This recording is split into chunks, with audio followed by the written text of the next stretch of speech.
트럼프 대통령이 전임 조 바이든 정부에서 마련했던 AI 반도체 수출 통제 규제를 철회하기로 결정했습니다.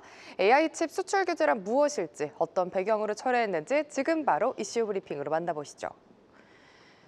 일단 바이든 대통령이 마련한 AI 칩 수출 통제 시스템은 등급에 맞춰서 차별적으로 조금 제한을 적용하는 거였습니다. AI 반도체에 대한 수출 통제를 하는 규제였죠. 해당 규제의 목적은 중국이 제3국을 통해서 AI 반도체를 우회 확보하는 것을 막기 위한 목적으로 설정이 됐었는데요.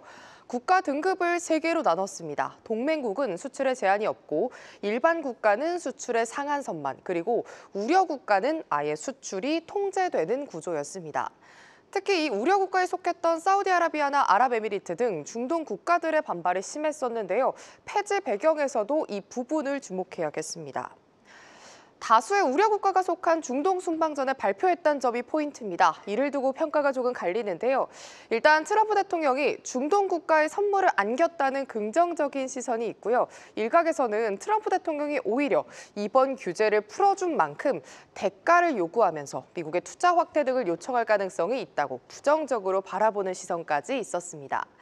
공식적으로는 이번 폐지 배경을 해당 규제는 관료주의적 제도고 또 미국의 혁신을 저해하며 시행 가능성까지 낮다고 비판하기도 했습니다.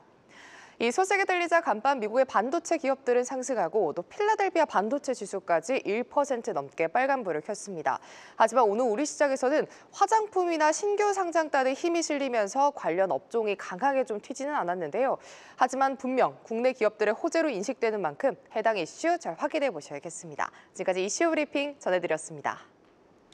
하루의 경제 주식 마무리, 오늘의 경주마 주제는요. 이 트럼프 행정부의 AI 칩 수출 규제 폐지가 되겠습니다. 이 바이든 행정부 때 AI 확산 규제를 폐기하는 대신 AI 칩 수출 관련 각 국가와 개별 양자 협정을 맺는 방식이 될지, 이에 따라 반도체주 향방엔 어떤 영향을 줄지 하나씩 풀어서 고민 해결해 보겠습니다. 두 분과 이야기 이어 나가 볼 텐데요. 트럼프 대통령의 중동 순방을 앞두고 AI 칩 수출 규제 완화 기대감이 어떻게 지금 커진 상황입니다. 사우디, UAE 등이 강한 불만을 표시했다고 하는데, 순방을 앞두고 꺼낸 유화 카드일지 아니면 실제로 규제 폐지를 좀 구체화하고 있는 건지 어떻게 보고 계십니까, 팀장님은?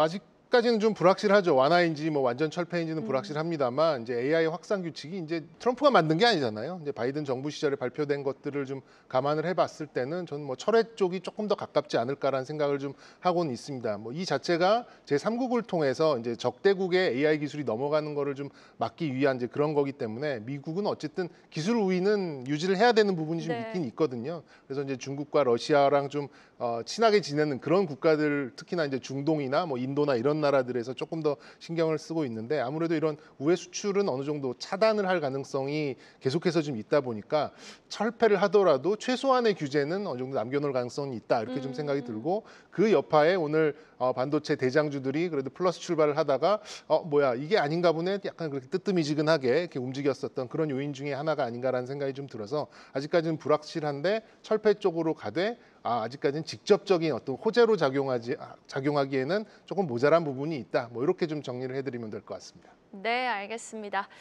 자, 이렇게 새로운 규제안을 만들겠다는 트럼프 정부, 현재는 국가별 협상 전략에 변화를 주겠다라는 안이 가장 유력해 보이긴 하는데, 모르죠. 끝까지 지켜봐야겠죠. 그런데 사실 반도체는 관세 영향에도 지금 상당히 발목이 붙잡혀 있는 상황이고요.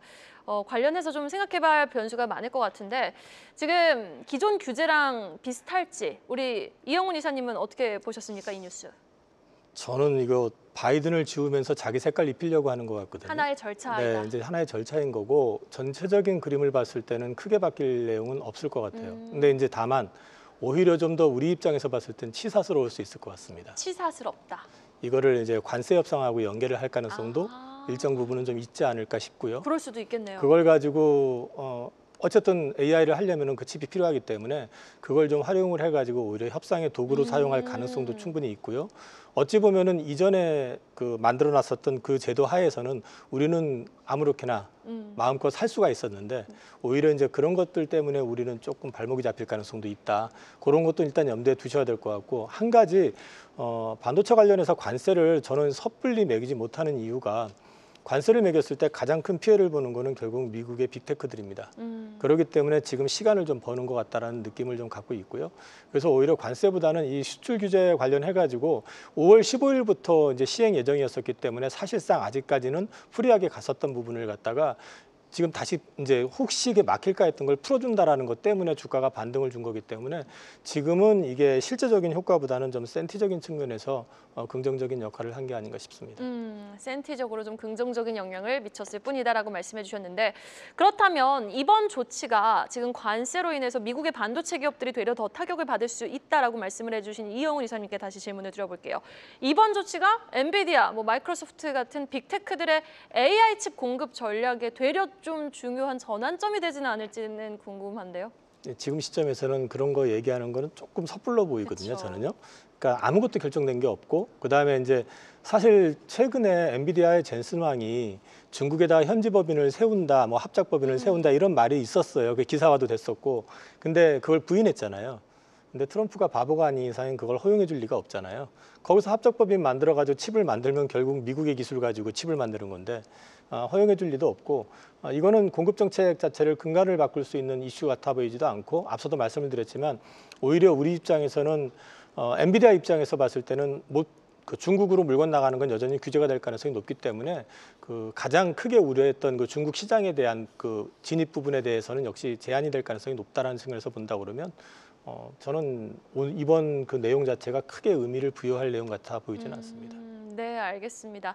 되려 트럼프 행정부의 바이든 행정부 지우기식 법안이지 그 행동에 그칠 가능성이 크지 반도체 관련주의 훈풍 확산으로 해석할 볼 필요는 없는 뉴스이다라고 이영훈 이사님 정리해 주셨는데 정용민 팀장님은 어떻게 생각하세요? 이 의견에 동의하십니까? 아니면 또 다른 생각이십니까? 비슷한 영향입니다. 심리적으로는 좀 긍정적이지만 근본적으로 이제 해결을 할 수 있는 이제 그런 요인들은 아니잖아요. 그래서 이제 완전 철폐가 아닌 만큼 한계는 있다라고 좀 생각을 하고 그리고 이제 국내에도 어쨌든 엔비디아나 TSMC가 좀 치고 나가줘야 이제 절대적으로 연동이 되면서 함께 좀 움직일 수 있는 그런 부분인데 이런 대중국 정책이 바뀌지 않는다면 저는 상방은 좀 막혀 있다 이렇게 좀 생각이 들고요. 어쨌든 AI 를 누구나 좀 하려면은 사실 이제 엔비디아가 그 주인공이 되는 게 우리한테는 가장 좋은 이제 그런 그림일 수 있는데 네. 미국도 막고 대만도 막고 우리도 이렇게 막아버리면 사실 화웨이가 넘버원이 될 가능성도 있거든요. 이런 식으로 갈 경우에는 그래서 아직까지는 여기에 따른 근본적인 해결이 아니기 때문에 오늘 주가가 좀 보여준 만큼 이제 굉장히 좀 한정적인 그런 뉴스로 작용할 가능성이 좀 높고 저는 반도체는 전고점, 전저점 안에서 이렇게 좀 박스권 흐름을 어쨌든 이런 정책적인 흐름이 좀 풀리기 전까지는 횡보할 수밖에 없는 그런 상황이 아닌가 이렇게 좀 바라보고 있습니다. 네, 알겠습니다. 지금 이렇게 우리 정용민 팀장님이 말씀 주셨던 것처럼 AI 칩 수출 규제 완화, 특히 엔비디아는 환영을 할 수 있는 부분이 있을 것 같거든요. 젠슨 왕은 중국 수출을 통제하면 화웨이만 이득을 볼 거라고 팀장님이 말씀해 주셨던 것처럼 언급을 했어요. 경고를 했는데 실제로 화웨이는 대규모 생산 시설을 또 짓고 있다고요? 네, 짓고 있죠. 그러면 어떻게 될까요? 우리 기업들은 어떤 영향이 있을까요? 우리 기업 같은 경우 사실 화웨이 쪽으로 물건을 납품하는데 미국이 또 가만히 있겠느냐를 또 그쵸. 생각해 봐야죠. 그러니까 사실 이거는 예단하기는 되게 어렵고요. 현실적으로 봤을 때 먼저 우리가 화웨이 쪽에 손을 내밀어 가지고 하겠다라고 얘기도 못 할 겁니다. 그래서 지금 당장에 화웨이 쪽 관련해 가지고 중국 시장이 만약에 화웨이가 시장을 지배하는 그림이 구체화된다 그러면 우리한테는 역시 마찬가지로 손해를 볼 가능성, 데미지를 입을 가능성은 분명히 있다고 봐야 될 것 같고요. 근데 지금 사실 또 중국이라는 나라의 특징이 약간 좀 부풀리길 잘하잖아요. 거기는 툭하면 100만 대군을 얘기했었고 옛날에도 최근에도 보면 자율주행 관련해 가지고 한창 얘기 나왔던 거 보거나 아니면 배터리 관련해 가지고 보면 벌써 거기 얘기하는 거 보면은 전고체를 넘어서는 배터리가 이제 만들어져 가지고 이제 연말 되면은 곧 출시되는 것처럼 얘기를 하잖아요. 근데 검증을 해보면 꼭 그렇지는 않더라라는 게 항상 나왔었기 때문에 아직까지 화웨이가 개발한 칩이 얼마 전에도 기사 보니까 H백에 필적한다고 얘기를 했지만 실제 그만큼 되는지 여부는 나중에 또 검증을 해봐야 될 문제이기 때문에 아직까지 제가 보기에는 엔비디아의 어떤 기술적인 역량을 화웨이가 따라가려면 아직 시간적으로 좀 많이 필요하지 않을까. HBM 관련해 가지고도 지금 보면은 CXMT가 한국에 비해서 약 3년 정도 뒤졌다고 하거든요. 그런 것까지 종합해서 본다 그러면은 칩의 성능이라든지 이런 부분들은 아직은 좀 차이가 있겠다. 그 정도 말씀드릴 수 있을 것 같습니다. 네, 알겠습니다. 자, 지금 펀더멘털적으로 반도체를 한번 또 접근을 해보도록 하겠습니다. 최근 보면 D램 현물가가 2달째 급등 중입니다. 그런데 반해 JP모건은 HBM 성장 둔화로 삼성전자 목표가를 또 하향 조정한 바 있었고, 모건 스탠리도 지금 반도체 관련해서 또 한 번 부정적인 목소리를 최근에 내지 않았습니까? 투자자분들 좀 혼란스러우실 것 같아요. 어떻게 좀 바라보셔야 되는 겁니까, 현 상황? 일단 D램을 비롯한 이제 레거시 쪽은 이제 현재의 실적을 나타내는 거고, HBM과 파운드리 같은 거는 이제 미래의 실적, 그러니까 뭐 밸류에이션, 멀티플 이런 것들을 좀 결정하는 요인인데, 굳이 이제 이론적으로 이제 뭐 말씀을 좀 드리자면, 이제 P는 이렇게 고정돼 있어요. P는 이렇게 고정돼 있고 Q는 이렇게 크게 늘어나고 있지 않은 그런 상황이죠. 그렇다 보니까 이제 어떤 공급자의 입장에서 어느 가격 조정에 이제 그치고 있는 이제 그런 상황이라고 볼 수가 있겠고, 삼성전자 EPS가 지금 한 5,000원, 5,500원 정도 뭐 포워드로 좀 보고 있는데, 여기 P는 뭐 거기서 크게 변하지 않고 멀티플도 9배에서 뭐 11배, 여사에서 움직이고 있다 보니까 뭐 이게 P 쪽에서 조금 늘어난다 그래도 주가에 영향을 줄 수 있는 부분이 크지 않다라는 거죠. 그러니까 다시 한번 말씀드리면, 주가의 폭발력을 보이려면 이 멀티플 자체, 그러니까 밸류 자체가 폭발하는 그런 시점이 와야 되는데, 그 밸류를 보여줄 수 있는 게 아무것도 없다라는 겁니다. 아직까지는 뭐 계속해서 지금 얘기만 나오고 있는 거죠. 뭐 퀄 통과를 했다, 뭐 그런 것만 지금 한 2년째 되는 것 같은데, 그렇게 됐다 보니까 삼성전자의 지금 자본 총계가 420조고 시가총액이 320조입니다. 그러니까 100조의 어떤 디스카운트를 받고 있다고 이렇게 보시면 될 것 같아요. 그래서 자기 자본 수준도 주가에 반영시키지 못한다면 말 그대로 그냥 오늘 벌어서 오늘 먹는 이제 이런 상황으로 좀 움직이는 거기 때문에, 다시 한번 쉽게 말씀드리면 삼성전자는 어쨌든 뭐라도 나와야 된다. HBM이든 파운드리든 뭐라도 좀 나와야 되는 상황인데, 그때까지는 어쨌든 박스권에 갇혀가지고 55,000원 중심으로 위아래 한 뭐 7, 8% 왔다 갔다 하는 이제 그런 상황이 좀 계속해서 좀 뭐 나올 수밖에 없기 때문에, 이런 멀티플, 그러니까 PER을 확 늘려줄 수 있는 뭔가를 우리는 뭐 계속해서 좀 기다려야 되는 그런 상황인데, 여기서 또 반전 하나 말씀을 드리면, 저는 좀 기다릴만 하다라는 생각도 좀 들거든요. 네, 그래요? 그래서 그게 너무 삼성전자 재미없다고 이렇게 팔아버리지 마시고, 어쨌든 오래 기다리신 만큼 조금 더 기다리신 좀 인내를 가지고 좀 지켜보셨으면 어떨까라는 말씀도 좀 덧붙이고 싶습니다. 네, 알겠습니다. 삼성전자는 조금 긴 시계열로 좀 바라보면서 한번 기대를 해보자. 그래도 시간을 두고 기다려보자라는 말씀 주셨습니다. 반면 SK하이닉스의 HBM 사업은 계속해서 순항 중인 모습입니다. 삼성전자 대비해서 하이닉스가 실적과 주가 측면에서도 더 앞서 나가 있다고 봐야 되는 게 맞죠, 이사님? 이미 뒤집혔죠. 뒤집혔고 삼성전자 방금 전에 정 팀장님도 잠깐 말씀하셨지만, 시가총액이 그 가치 자체를 갖다가 자본 총계를 지금 넘어서지 못하는 그런 상황이 지금 연출된다는 얘기는, 사실 빅테크로스의 위상은 이미 상실된 거라고 봐야 되고요. 이 부분은 사실은 이제 그 레거시 시장에서만 집중을 했었고, 사실 HBM을 좀 등한히 했었던 측면이 그 후과가 지금 계속 나타나고 있는 건데, 이 부분이 지금 올해만 놓고 봤을 때도 SK하이닉스 같은 경우는 지금 HBM3E 버전 12단까지 완판이 된 상태고, 이번에 또 삼성 같은 경우는 이제 기사에 준용하거나 리포트를 보면은 퀄 테스트 통과가 또 이번에도 안 됐던 것 같은 그런 그림이 나오고 있기 때문에, 사실은 지금은 생각보다 좀 많이 벌어져 있는 측면이고, 삼성전자 입장에서 봤을 때는, 그래서 제가 확인한 거라든지 리포트라든지 최근 이제 애널리스트하고 좀 소통해 보면 3E나 3E보다는 4에 집중을 하고 있다고 하더라고요. 그러면 이 부분에 있어서는 분명히 성과가 나와야 됩니다. 성과가 나오지 않으면 삼성전자는 대형사로서의 위상은 어느 정도 가져갈 수는 있어요. 근데 소위 말해서 시장을 리드하는 글로벌 리더로서의 위상은 이번 그 길지 않은 시간 내에 회복을 하지 않으면 좀 쉽지 않아질 수도 있다. 그래서 이 부분에 있어서는 좀 더 분발을 해줬으면 좋겠고, 저 역시도 고객님들 삼성전자 갖고 계신 분들은 잘 안 파세요.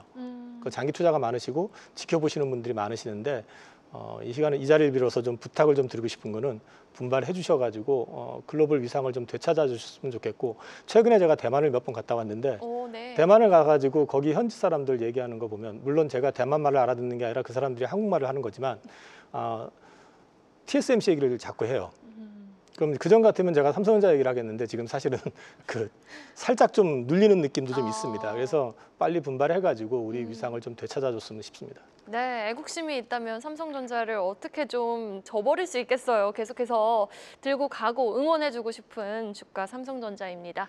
자, 그런데요, 사실 반도체주 하면은 요새 특별한 모멘텀이 없는 것도 사실입니다. 뭐 HBM 퀄 테스트 계속 기다리고 있고, 뭐 업황은 살아났 나타난다고 하는데 뚜렷하게 또 숫자로 증명되는 것 같지는 않고 뭐 답답한 상황인데 또 보면 대차장구 비율 상위권에 반도체주가 대거 포진이 되어 있다고 해요. 이런 상황에서 투자 전략상 반도체주를 현 시점 좀 어떻게 대응 전략을 가져가는 게 유리할지 정경민 팀장님께 한번 들어볼게요. 네, 뭐 저는 뭐 박스권 매매가 뭐 답이다. 뭐 일단은 이렇게 좀 결론을 드리도록 하겠고요. 이제 물론 이제 긴 시각에서 이제 모아가거나 뭐 장기 투자하시는 분들한테는 뭐 좀 다른 얘기가 좀 될 수는 있겠습니다만 지금 이제 반도체 전반적으로 속도와 방향성에 대해서 좀 특정하거나 예측하기가 쉽진 않은 이제 그런 상황입니다. 어쨌든 주도주인 엔비디아와 TSMC가 방향성이나 속도를 좀 보여줘야 되는데 그게 좀 없다 보니까 뭐 장비주도 마찬가지고 소재도 마찬가지고 굉장히 좀 혼란한 이제 그런 상황이 좀 아닌가라는 생각이 들고 근데 이제 절대적으로 가격이 싸다 보니까 개인 투자자분들이 이제 그냥 매수를 이렇게 가격만 보고 이제 하시는 경우가 굉장히 좀 많이 있거든요. 근데 이제 그럴 경우에는 좀 기약 없는 기다림이 좀 될 수밖에 없지 않을까 좀 생각이 들고 어차피 삼성전자와 SK하이닉스도 엔비디아와 TSMC가 움직여야 움직이는 거고 소부장 종목들도 삼성전자와 하이닉스가 움직여야 움직이는 거다 보니까 저는 오히려 이제 이럴 경우에는 물론 어제 파크 시스템처럼 이제 아웃라이어가 있긴 있겠습니다만 오히려 좀 대형 대표 종목으로 좀 집중을 하시고 박스를 그어놓고 뭐 이제 이 꼭대기 한 20-30% 근접에 오면은 매도를 하셨다가 또 내려갈 게 좀 조정을 받았을 때 하방에서 한 20-30% 오면은 거기서 또 매수를 하셨다가 뭐 이런 식으로 지금 근본적인 정책의 변화가 생길 때까지는 그렇게 좀 버텨 나가는 게 최선이 아닐까라는 좀 자조적인 말씀도 좀 드려보도록 하겠습니다. 네, 박스권 트레이딩 전략만이 조금 유효한 시점이 아닐까 싶다라고 좀 조심스럽게 의견을 제시해 주셨는데 이영훈 이사님은 앞서 최근 시장의 흐름을 실적에 굉장히 일희일비가 뚜렷한 시장이라고 표현을 해주셨잖아요. 네. 자극적으로 좋은 기업들은 확 주가가 뛰고 그렇다고 또 지금 실적이 부진한 기업들은 쫙 주가가 빠지고 이런 상황 속에서 반도체주 투자 전략은 어떻게 가져가야 된다고 생각하세요? 실제로 제가 하고 있는 거를 말씀을 드리면 네네. 저는 보유 물량 외에는 추가로 사고 있지 않습니다. 이제 박스권 트레이딩을 하는 것보다는 오히려 시장에서 시장의 어떤 주도해 나가는 섹터들이라든지 아니면 뭐 실적이 그 관세 노이즈라든지 이런 쪽에서 상대적으로 자유로운 오늘 같은 네. 경우도 보면 화장품 업종 같은 경우 맞아요. 굉장히 좋았잖아요. 이런 것들을 오히려 사놓고 기다리는 게 훨씬 더 나을 수도 있거든요. 그래서 오늘 화장품 많이 올라오는데 내일 사시라는 말씀이 아니라 최근에 보시면은 이제 실적 발표 나고서 엔터 주식들이 또 이제 급락을 했잖아요. 그럼 이런 것들이 오히려 좀 쌀 때 기회를 가져갈 수 있는 측면이 있으니까 그런 측면에서 접근을 하시고 반도체 같은 경우는 앞서 정경민 팀장 얘기했던 것처럼 엔비디아나 TSMC의 어떤 방향성이 좀 결정이 나는 시점부터 관심을 가져도 늦진 않다. 다만 이제 보유 물량 같은 경우는 사실 장기 투자하신 분들이다 보니까 교체 매매를 말씀을 드려도 섣불리 안 움직이시는 분들이고 네. 그렇기 때문에 저는 그대로 두고 있지만은 저는 지금 현재로서는 삼성전자 그 반도체 쪽 섹터에서는 거의 지금 트레이딩을 하고 있지 않고요. 그래서 제가 고객님들한테도 가급적이면 전체 큰 그림이 변하기 전까지는 접근하지 마시라고 말씀드리고 있습니다. 네, 아주 확실한 의견 또 제시를 해주셨습니다. 자, 이유인 즉슨 이렇게 반도체가 펀더멘털리 지금 답답한 흐름을 가져가고 있는 거는 확실한 관세 불확실성이 상존하고 있기 때문이 아닐까 싶어요. 지금 미중 양국이 10일 스위스에서 첫 공식 무역 협상에 나설 예정으로 알려진 상황인데요. 과연 미중 갈등 어느 정도의 좀 진척이 있을지 아니면 다시 한번 양국의 입장차만 확인을 할지 정경민 팀장님 어떻게 보세요? 누가 더 급할까를 생각해 보면 저는 오히려 미국이 좀 더 급한 것 같아요. 그래 보여요, 예. 지금 그림상은. 중국이 급할 이유가 딱히 없습니다. 오히려 이제 지금 뭐 심한 말로 하면 좀 날아가고 있는 달러를 보고 또 트럼프의 부러진 지지율을 본다면 미국이 좀 지지율이 미국의 조급함이 더 크지 않을까 이렇게 좀 생각하고요. 중국은 뭐 자체적으로 뭐 지금 뭐 지준율도 인하하고 자산 가치 방어를 위해서 충분히 좀 조치가 어느 정도 통하고 있어가지고 성과가 어느 정도 있다라고 생각이 듭니다. 그래서 뭐 저는 지속적인 완화 스탠스가 좀 나오고 이런 것들 때문에 환율이 선제적으로 반영을 했다라고 좀 생각을 하고 있기 때문에 올해 여름은 생각보다 나쁘지 않을 것 같다라는 좀 긍정적인 그런 좀 마인드로 시장을 좀 바라보셨으면 좋겠다는 말씀도 좀 덧붙이도록 하겠습니다. 네, 되려 조급한 미국의 입장이 이 상황을 조금 더 현명하게 좀 풀어나갈 수 있을 것 같다라고 말씀해 주신 건데 이영훈 이사님은 이 의견에 동의하십니까? 저 같은 경우는 일단 이게 겉으로 보이기에는 사실 트럼프는 성질이 급해가지고 정신 못 차리고 있는 거 자기 성질 못 이겨서 날뛰는 것처럼 보이고 시진핑은 특유의 중국의 만만디의 어떤 모습을 보여주고 있는 것 같잖아요. 근데 이제 중국이 일제 반응을 하지 않다가 이제 만나기로 결정을 했던 것 중에 하나는 최근에 지금 대만 달러부터 시작해서 홍콩 달러 이런 것들이 급등한 영향이 좀 있습니다. 그러니까 위안화를 갖다 공격을 해가지고는 지금 그 금융 시스템 자체를 갖다 개방을 안 했기 때문에 큰 효과가 없는데, 그래서 지금 타겟이 지금 홍콩 달러가 돼가지고 홍콩 달러 같은 경우는 미국 달러하고 페그제로 연결이 돼 있기 때문에 거기를 흔들어 버리니까 위안화 강세 요인이 나왔던 거고, 그 바람에 바로 그 다음 날 아침에 우리 장 개시하기 전에 지준율 낮춰버리고 그다음에 그 다음 날 금리 0.1% 낮출 것까지 발표를 했던 거거든요. 그리고 이제 미팅을 지금 한다고 하는 걸 봐가지고는 저는 여기서 뭐가 결정이 난다 이런 것보다는 일단 지금 밝혀진 어떤 관세의 어떤 상단, 이거보다 더 악화될 리는 없잖아요. 그러니까 만난다는 것 자체가 일단 의미가 있다. 그리고 그렇죠. 최근에 그 빌 에크먼이라는 사람이 또 이 사람 말하는 게 뭔가 좀 의미가 있지 않을까 하는 네. 생각을 하는데, 180일간 또 관세 유예, 그거는 또 우리 그러니까 미국 입장에서 봤을 때 미국 기업들이 어떤 대응할 수 있는 시간을 벌어줘야 된다. 근데 거기다 대놓고 내가 시간 벌기 위해서 관세 유예해줄게라고는 절대 안 할 거 아닙니까? 그러면 그 반대급부로 뭔가 작은 거라도 선물을 받게 되면 그 조건으로 표현은 다르게 해서 관세 유예를 일정 부분 해나가면서 시장을 좀 만들어내지 않을까 싶어서, 저는 되게 조심스럽지만은 세린메이라는 얘기를 계속 우리는 흔히 듣고 있지만은 이번은 조금 다를 수 있다라는 말씀을 계속 드리고 있습니다. 바인 메이가 될 수도 있겠다. 네. 알겠습니다. 두 분 모두 그래도 이번 미국과 중국의 만남이 시장엔 결코 나쁜 영향을 주지는 않을 것 같다. 고무적인 한번 모습을 기대해 봄직하다라고 조심스럽게 말씀을 해주셨는데요. 자, 그렇다면 내일장 전략도 한번 들어보도록 하겠습니다. 일단 뭐 미중 협상 10일이라고 하니까 그 전까지는 기업들의 실적에 웃고 올 수밖에 없는 건지 정경민 팀장님의 전략부터 들어볼게요. 네, 일단 위는 어쨌든 뭐 관세도 그렇고 매크로도 그렇고 뭐 불확실성으로 좀 막혀 있는 것 같고, 아래는 이제 국내 지수가 싼 만큼 좀 이렇게 아래는 또 아래도 막혀 있는 것 맞아요. 같고, 그러다 보니까는 이제 상하가 좀 막혀 있는 좀 그런 움직임이지 않을까라는 생각이 들고요. 뭐 자연스럽게 실적 시즌의 이제 마무리를 향해서 어떤 개별 실적 에 대한 좀 기대 종목군으로 시장이 오늘과 좀 비슷한 그런 흐름을 보이지 않을까 예상을 하고요. 아무래도 이제 같은 어떤 뭐라 그럴까요? 그냥 좀 동질화되는 이제 그런 모습을 좀 보이기 위해서 편승하는 종목들이 이 종목이 실적이 잘 나왔네, 그럼 이 종목도 좋지 않을까라는 이제 이런 흐름으로 내일장은 오늘의 연장선상으로 한번 나오지 않을까 하는 생각을 하고 있습니다. 그래서 미용기기나 화장품, 또 소형 방산, 그리고 이제 음식료 이런 쪽이 상대적으로 좀 강세가 나올 가능성이 좀 높다라고 좀 보고 있고요.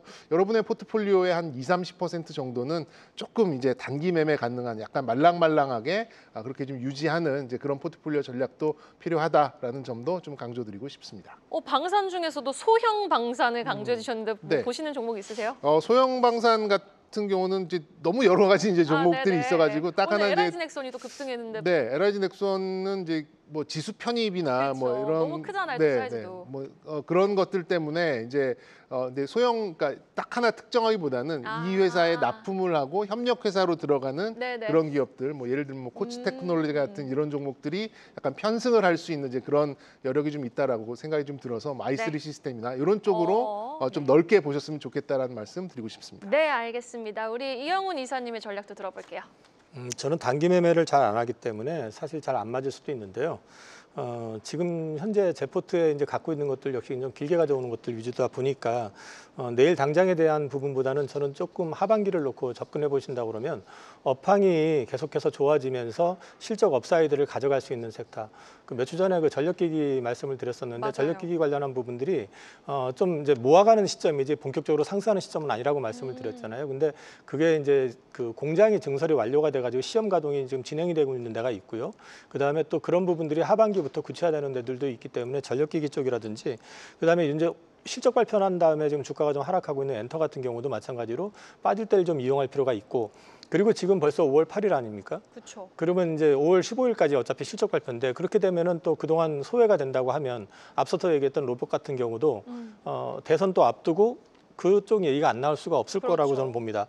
그리고 이제 좀 큰 그림으로 놓고 말씀을 좀 드리면 좀 조심스럽기는 한데요. 조선방산 같은 경우는 저는 올해 넘어갈 때까지는 가져가야 된다고 생각을 하지만 그렇다고 해가지고 지금 오늘 LIG 넥스원도 급등했다가 좀 급하게 빠진 것처럼 네. 단기적으로는 좀 쉬어갈 가능성도 좀 있다는 건 염두에 두셔야 될 것 같고요. 그 안에서 보면은 근데 종목들로 놓고 보면은 상대적으로 못 올랐었던 것들이 갑자기 올라가는 경우들이 있습니다. 오늘 같은 경우도 보면은 HD 현대 마린 솔루션이라는 회사가 8% 정도 올랐거든요. 맞아요. 기자재 쪽에서. 이런 쪽으로 해서 움직이는 것들은 결국은 그쪽 섹터들은 다 실적이 좋다는 얘기거든요.